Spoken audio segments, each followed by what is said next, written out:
जय श्री राम दोस्तों, मैं वैष्णवी, मैं पूजा। सबका स्वागत है, वंदन है, अभिनंदन है भैया। ठिगारी गीत के साथ जैसे लागे कमेंट करिए, फुलवाज के साथ सपोर्ट करिए। आज स्टैंड ना लावे सजब हो गए बड़ भाई भैया हाथ उठाए वीडियो बनावे पड़ता, हाथ में लेके बड़ा दर्द कर रहा है। कहना है गारी गीत का सुनिए, जैसे लागे कमेंट करिए कि पंडित लुटेरा नौआ चोर हो जाला,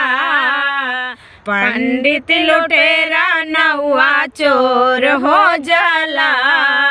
कि आवे जब बरतिया गलिया शोर हो जाला, आवे जब बरतिया गलिया शोर हो जाला, पंडित लुटेरा नौआ चोर हो जाला, आवे जब बरतिया गलिया शोर हो जाला, रोज रोज आवई समधी हीरो बानी के, कि माड़वा में आवई समधी चोर बानी के, रोज रोज आवई समधी हीरो बानी के,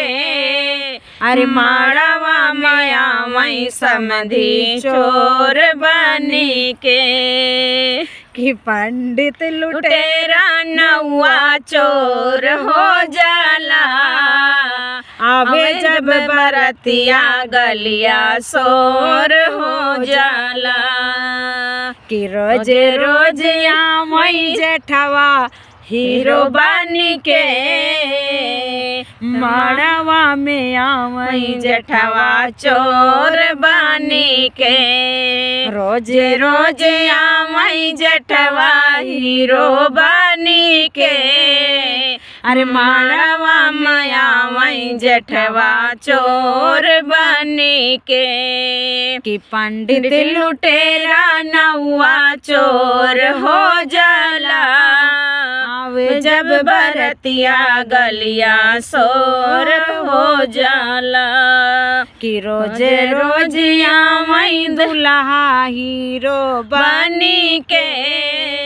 अरे माड़वा में आवई दुल्हा चोर बनी के,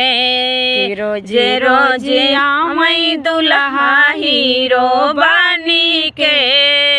अरे माड़वा में आवई दुल्हा चोर बनी के, पंडित लुटेरा नौआ चोर हो जाला,